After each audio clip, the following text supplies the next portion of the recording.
नमस्कार दोस्तों, स्वागत है आप लोग का आपके अपने YouTube चैनल शिक्षा सर्कल 2.0 में। फ्रेंड्स, मैं हूं विवेक गुप्ता और हम लोग हिंदी व्याकरण के एक टॉपिक शब्द शब्द के बारे में आज का दूसरा लेक्चर होगा। इसके पहले वाले पार्ट में मैं आप लोग को शब्द की परिभाषा और शब्दों का वर्गीकरण करा चुका हूं, जिसमें मैं आप लोगों को उत्पत्ति के दृष्टि से शब्द को 4 भागों में बांटकर डिफाइन किया था, प्रत्येक का डिफिनेशन बताया था। आज हम लोग वही शब्दों के वर्गीकरण में दूसरा आपका जो उसका वर्गीकरण है रचना या बनावट की दृष्टि से शब्द के कितने भेद होते हैं, तो आज यहां से हम लोग शुरू करने जा रहे हैं। तो आप लोग अगर क्लास 9th और 10th में हैं, खासकर जो बच्चे बोर्ड के एग्जाम के तैयारी कर रहे हैं, तो वह इस वीडियो में अंत तक बने रहें। जूनियर क्लास के बच्चा भी इस वीडियो को 100% वॉच कर सकता है, क्योंकि व्याकरण जब पहले ही पढ़ लेंगे तो आगे ज्यादा मेहनत करने की कोई जरूरत नहीं होगी। तो समय को ज्यादा ना गंवाते हुए चलते हैं टॉपिक की ओर। फ्रेंड्स, अगर चैनल पर नया है तो प्लीज चैनल को सब्सक्राइब कर लीजिए, ताकि आपको प्रत्येक नए वीडियो का नोटिफिकेशन सबसे पहले मिले और आप इसका लाभ उठा सके। तो हम लोग का टॉपिक है शब्द। शब्द का दूसरा लेक्चर है। इसमें हम लोग जाने थे कि शब्दों का वर्गीकरण कितना होता है। तो शब्दों का वर्गीकरण हम लोग 2 प्रकार से किए थे, तो आप लोग देख लीजिए, पहले ही करके दिखाते हैं। शब्दों का वर्गीकरण, शब्दों का वर्गीकरण। तो शब्दों का वर्गीकरण यानी क्लासिफिकेशन ऑफ वर्ड। तो शब्दों का वर्गीकरण हम लोग 2 टाइप से किए थे। एक था आपका उत्पत्ति के दृष्टि से, उत्पत्ति के दृष्टि से, और दूसरा आपका है, दूसरा होता है रचना या बनावट के दृष्टि से। रचना या बनावट, रचना या बनावट के दृष्टि से। इसमें हम लोग यहां तक कवर कर लिए थे कि उत्पत्ति के दृष्टि से शब्द के कितने भेद होते हैं। तो उत्पत्ति के दृष्टि से शब्द के 4 भेद होते हैं। कितने होते हैं? 4। अगर आप इस वीडियो में पहली बार आए हैं तो इसके पहले एक वीडियो अपलोड कर दिया गया है, उसको देख लीजिएगा, लेकिन यहाँ पर कुछ बातें बता दे रहा हूं। तो उत्पत्ति के दृष्टि से शब्द के 4 भेद होते हैं। कौन कौन? तो आपका होता है तत्सम। पहला कौन होता है? तत्सम। दूसरा होता है तद्भव। तीसरा होता है देशज। और चौथा होता है आपका विदेशज। यानी कहने का मतलब हुआ कि उत्पत्ति के दृष्टि से शब्द के 4 भेद होते हैं, और वही रचना या बनावट के दृष्टि से, रचना या बनावट के दृष्टि से मेरे भाई शब्द के 3 भेद होते हैं। वो कौन कौन होते हैं? तो पहला होता है रूढ़, दूसरा होता है रूढ़ यौगिक, और तीसरा होता है योग रूढ़। क्या होता है? योग रूढ़। यहां तक तो आपको कंप्लीट है। हम लोग यहां तक की सारी बातों को कंप्लीट कराए थे, परिभाषा को लिखा के उसके उदाहरण सहित काम किए थे। हम लोग का टॉपिक यहां से है रचना या बनावट के दृष्टि से शब्द के कितने भेद होते हैं। तो रचना या बनावट के दृष्टि से शब्द के कितने भेद होते हैं? 3 भेद होते हैं। तो आपके बोर्ड एग्जाम में पूछेगा कि उत्पत्ति के दृष्टि से शब्द के कितने भेद होते हैं, तो बोलिएगा सर जी 4। कितने होते हैं? 4। कौन कौन? तत्सम, तद्भव, देशज, विदेशज। और पूछेगा रचना या बनावट के दृष्टिकोण से शब्द के कितने भेद होते हैं, तो आप बोलिएगा रचना या बनावट के दृष्टिकोण से शब्द के 3 भेद होते हैं, रूढ़, यौगिक और योग रूढ़। तो आप लोग अपने कॉपी में हेडिंग डालिए कि रचना या बनावट के दृष्टि से शब्द के भेद। तो नीचे लिख दीजिएगा रचना या बनावट के दृष्टि से शब्द के 3 भेद होते हैं, और तीनों का नाम लिखिए, तब बारी बारी से डिफिनेशन लिखा देते हैं। तो इतना काम आप लोग करिए ना पहले।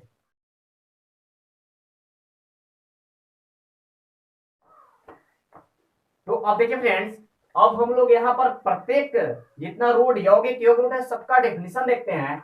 तो रूढ़ का डेफिनेशन है, कहता है कि वैसा शब्द, मतलब कोई शब्द है, बता रहे हैं आपको, वैसा शब्द जिनके खंड किए जाने पर कोई अर्थ ना निकले। खंड किए जाने पर मतलब तोड़ने पर कोई अर्थ ना निकले, यानी ना ही निकलता है, उसे रूढ़ कहते हैं। यानी वैसा शब्द माने वैसा कुछ शब्द होते हैं जिनको तोड़ने पर यानी खंडित करने पर उनका कोई अर्थ नहीं होता है, उसे क्या कहते हैं? रूढ़ कहते हैं। एक और परिभाषा में दिया गया है कि जो शब्द अपने अर्थ के लिए समाज में प्रसिद्ध होता है, जिससे आप लोग जाने जाते हैं, हम लोग जाने जाते हैं, उसे रूढ़ कहते हैं। जैसे नाक, हमारे समाज का एक क्या है ना, नाक शब्द है ना, ये हमारे समाज के प्रसिद्ध है।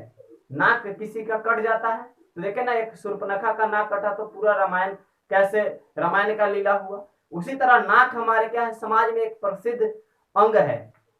उसी तरह हाँ, लेकिन नाक को चाहे नाम चाहे हाथ पेट, नाक को आप तोड़िएगा तो ना और जोड़ क, इसको तोड़ने पर कोई अर्थ निकला, ना का कोई अर्थ नहीं ना होता है, क का कोई अर्थ नहीं ना होता है, यानी वैसा शब्द जिसको खंडित किए जाने पर कोई अर्थ ना निकले उसे रूढ़ कहते हैं। या ऐसे भी बोल सकते हैं कि वैसा शब्द जो अपने अर्थ के लिए समाज में प्रसिद्ध होता है, जिससे लोग जाना पहचाना जाता है, उसे क्या कहते हैं, रूढ़ कहते हैं। क्या कहते हैं, रूढ़ कहते हैं। मुझे उम्मीद है कि आप लोग को समझ में आ रहा होगा। अब कहता है योग रूढ़ किसे कहते हैं, इसका नाम है योग रूढ़। आप लोग साइंस में यौगिक पढ़े होंगे, कंपाउंड। यौगिक में क्या होता है, जैसे CO, जैसे CO, C और O2, जैसे C और O2 मिलता है तो क्या बनाता है, CO2। मतलब इसमें दो दो तत्व मिल करके, दो दो तत्व मिलके यौगिक का निर्माण करता है, दो तत्व मिलकर यौगिक का निर्माण करता है। ठीक उसी प्रकार सोचिए तो ये भी है। परिभाषा पहले जानिए कि वैसा शब्द जो दो शब्दों से मिलकर बना है, मतलब कुछ ऐसे शब्द होते हैं जिनमें दो शब्द होते हैं, दो शब्दों से मिलकर बना होता है, बना हो, और जिनके दोनों खंड, यानी खंड माने पद, सार्थक हो, उसे यौगिक कहते हैं। सार्थक मतलब इसका कोई सही अर्थ निकले। जैसे दिया गया है घुड़सवार, यहाँ पे बोल सकते हैं घुड़ मतलब क्या हो जाएगा, घोड़ा, असवार, यानी घोड़ा पर सवार जो होता है उसको क्या बोलते हैं, घुड़सवार बोलते हैं। तो घोड़ा जानते हैं ना, एक जानवर होता है, असवार मतलब उस पर बैठा हुआ व्यक्ति होता है। अब कहता है विद्यालय, विद्यालय को तोड़िएगा तो दो शब्द से मिलकर बना है, विद्या आजोड़ आलय, विद्या जोड़ आलय। तो विद्या का अर्थ यहाँ पे होता है, प्रत्येक पद का अर्थ है, तो विद्या का अर्थ क्या होगा, ज्ञान, और आलय का अर्थ होता है घर। तो बोल जाए ना, विद्या का घर, ज्ञान का घर। उसी तरह सेवा सदन, सेवा और सदन, तो समझ में आ रहा है ना, सेवा मतलब सेवा किया जाए, और सदन मतलब होता है भी घर। तो समझ रहे हैं ना कि वैसा शब्द जो दो शब्दों से मिलकर बना है लेकिन उसको खंडित किए जाने पर प्रत्येक पद का, यानी दोनों पद का एक सही अर्थ निकलता है, उसे क्या कहते हैं, यौगिक कहते हैं। तो समझ में आया, घुड़सवार मतलब घोड़ा पर जो सवार हो, विद्यालय मतलब विद्या जोड़ा ले, सबका अपना अपना क्या है, अर्थ है कि नहीं। तो आप लोग इसका स्क्रीनशॉट लीजिए। अब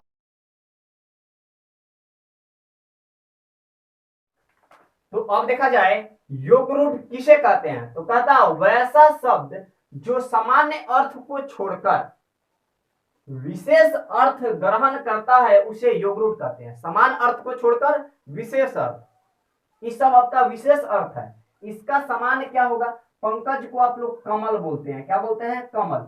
तो कमल एक क्या है, समान अर्थ है। अब पंकज क्या है, विशेष अर्थ है। लंबोदर किनको बोलते हैं जी, तो गणेश जी को, किनको बोलते हैं, गणेश जी को आप लोग क्या बोलते हैं, लंबोदर बोलते हैं। यानी गणेश आपका क्या हुआ, सामान्य अर्थ हुआ, और लंबोदर क्या हुआ, विशेष अर्थ हुआ। चक्रपाणी आप किसको बोलते हैं, तो विष्णु भगवान को बोलते हैं ना। चक्रपाणी किसको बोलते हैं, यहाँ पर जी लिखना आप लोग अच्छाई के लिए जी लिखते हैं, अच्छा लगने के लिए, सम्मान के लिए जी लिखते हैं, नहीं तो जी यहाँ पर हिंदी में होता नहीं है। गणेश, लंबोदर का मतलब क्या होता है, गणेश। तो गणेश सामान्य अर्थ है और लंबोदर क्या है, विशेष अर्थ है। तो अच्छा लगने के लिए गणेश, अच्छा नहीं तो गणेश जी लिखते हैं, क्योंकि हम लोग का भावना है। और कहता है विष्णु, तो विष्णु जी बोलेंगे, यहाँ पर बोलेंगे नहीं, होता विष्णु है लेकिन जी लगा देंगे ताकि अच्छा लगे।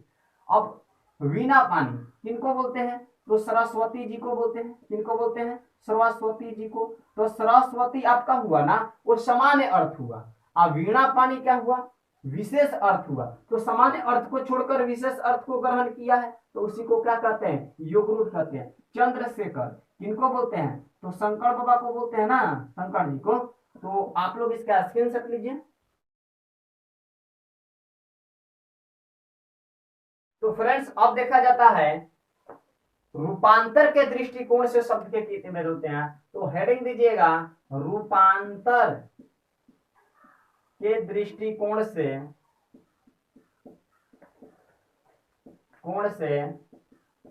शब्द का भेद।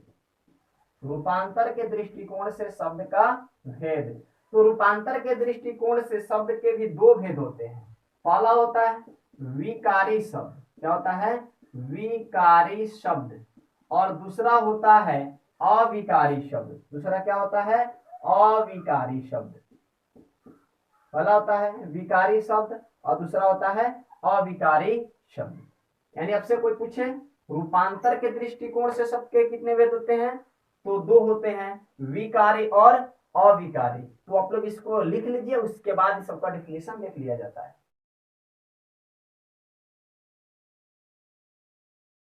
तो फ्रेंड्स अब देखते हैं जो रूपांतर के दृष्टि से शब्द के दो भेद होते हैं, विकारी अविकारी दोनों का परिभाषा। कहता है विकारी शब्द क्या होता है, तो वैसा शब्द यानी वैसे शब्द जिनके रूप रूप रूप बता रहे हैं, लिंग वचन पुरुष और कारक के अनुसार बदलते रहते हैं, उसे क्या कहते हैं, विकारी शब्द। जैसे संज्ञा, संज्ञा में जैसे बॉय है, बॉय मीन्स एक लड़का, और उसी में लगा देंगे एस, तो बॉयज मीन्स बहुत लड़का, तो रूप बदल गया कि ना बदल गया, समझ में आ रहा होगा। तो जिनके रूप बदलते रहते हैं, तो किनका किनका रूप बदलता है, तो संज्ञा का, संज्ञा में जितने शब्द होते हैं वो हो जाएंगे विकारी शब्द। सर्वनाम में जितने शब्द होते हैं वो हो जाएंगे विकारी शब्द। विशेषण के जितने शब्द होते हैं हो जाएंगे विकारी शब्द, और क्रिया के जितने शब्द होते हैं विकारी शब्द। क्रिया में देखते हैं ना, क्रिया के अनुसार बदलते रहता है। क्रिया में देखते हैं कभी V1 V2 V3 V5 होता है ना, जिससे go went gone going goes होता है ना, तो रूप बदलते रहा, तो बदलने वाले रूप को क्या कहते हैं, विकारी शब्द। और किसका किसका बदलता है, तो संज्ञा का, सर्वनाम का, विशेषण का, क्रिया का, इस सब का रूप बदलता है, तो इसलिए इस शब्द को क्या कहते हैं, विकारी शब्द। इसमें जितने शब्द आते हैं वो भी हो जाएंगे विकारी शब्द।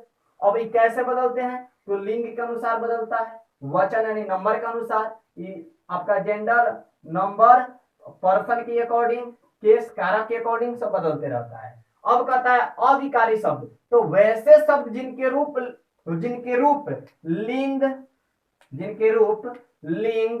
वचन पुरुष और कारक के अनुसार नहीं बदलता है, कभी नहीं बदलेगा, उसको अविकारी शब्द कहते हैं। जैसे क्रिया विशेषण, संबंधवाचक, समुच्चयवाचक, विस्मयादि बोधक। अब क्रिया विशेषण क्या होता है, संबंधवाचक क्या होता है, जिससे संबंध में आप पढ़ते हैं ना प्रीपोजिशन, बहुत इंपॉर्टेंट चीज है इंग्लिश मीडियम के, इंग्लिश वाले के लिए बहुत इंपॉर्टेंट, आप लोग के लिए जरूरी है, इंग्लिश तो सबके लिए जरूरी है। प्रीपोजिशन, जैसे प्रीपोजिशन आप पढ़ते हैं ना, मे का इन, कभी एट पढ़ते हैं ना, यह कभी नहीं बदलता है। का इंग्लिश ऑफ, ये थोड़े है कि प्रेजेंट टेंस में का ऑफ होगा तो पास्ट टेंस में दूसरा होगा, ऐसा नहीं ना होता है। यानी ये सब का रूप नहीं बदलता है, उसको क्या बोलते हैं, अविकारी शब्द। और ध्यान दीजिएगा, विकारी शब्द और अविकारी शब्द, विकारी शब्द में आपके चार आते हैं, संज्ञा, सर्वनाम, विशेषण, क्रिया। और अविकारी शब्द में चार आते हैं, क्रिया विशेषण, संबंधवाचक, समुच्चयवाचक और विस्मयादि बोधक। ये चार मिलता है ना, तो बाबू यहीं पर अब टॉपिक तुम्हारा नया बन गया। देखिए क्या मॉडल ले लिया, बात को समझिए।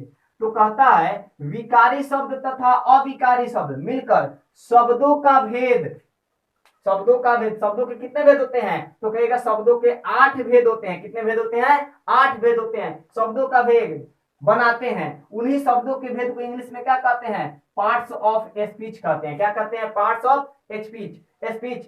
यानी विकारी शब्द और अविकारी शब्द मिलकर के शब्दों के 8 भेद बनाते हैं। उसी शब्दों के भेद को इंग्लिश में क्या कहते हैं, पार्ट्स ऑफ स्पीच, जिसको आप लोग इंग्लिश में कहते हैं sir ji parts of speech पढ़ाइए ना। तो यही रहा आपका parts of speech. Parts of speech में कितने आते हैं, तो 8 आते हैं। पहला होता है संज्ञा, दूसरा होता है सर्वनाम, ऐसे noun, pronoun, adjective, verb, adverb, preposition, conjunction, interjection. यही आपका क्या हुआ, पार्ट्स ऑफ स्पीच हुआ। इसमें बहुत इंपॉर्टेंट है आपका प्रीपोजिशन, जिसको बच्चा देखते देखते डरता है। मेरे भाई डरने की कोई जरूरत नहीं है। तो अब आप लोग के हिंदी वाले क्लास में मैं आप लोगों को, आपके हिंदी के क्लास में मैं आप लोगों को यहां से पढ़ाना शुरू करूंगा। संज्ञा के परिभाषा, सर्वनाम पढ़ाऊंगा, विशेषण, क्रिया, पूरी की पूरी कहानी बताऊंगा। यानी आपका 8 लेसन बनकर तैयार हो गया। तो आप लोग इसका स्क्रीनशॉट ले लीजिए और अपने कॉपी में बहुत सुंदर हैंडराइटिंग में लिखिएगा। तो फ्रेंड्स वीडियो लंबा ना हो जाए, और टॉपिक भी आपका खत्म हो गया, यानी शब्द वाला टॉपिक आपका क्या हो गया, समाप्त हो गया। तो इसके बाद मैं आप लोगों को संज्ञा के बारे में कराऊंगा। और बहुत ज्यादा गर्मी है, क्योंकि पंखा तो इसमें नहीं चला सकते हैं, नहीं तो अच्छा वीडियो रिकॉर्डिंग नहीं हो पाएगा। तो फ्रेंड्स, अगर आपको समझ में आया है तो यार लाइक करो, कमेंट्स भी करो, अगर नहीं समझ में आता है तो डिसलाइक करो, दोनों में कोई करना है, छोड़ना नहीं है। अगर समझ में आता है तो वीडियो को बहुत ज्यादा से ज्यादा भाई शेयर करिए, ताकि और भी बच्चे जुड़े और इसका लाभ उठा सके। क्योंकि जब इतना मेहनत कर रहे हैं तो उसका कोई फायदा ही नहीं लेगा, तो मेरा मेहनत तो बेकार हो जाएगा, निरर्थक हो जाएगा, कोई सार्थक नहीं होगा। तो आप लोग से ज्यादा कुछ कहेंगे नहीं। तो आज के लिए इतना ही फ्रेंड्स, जय हिंद।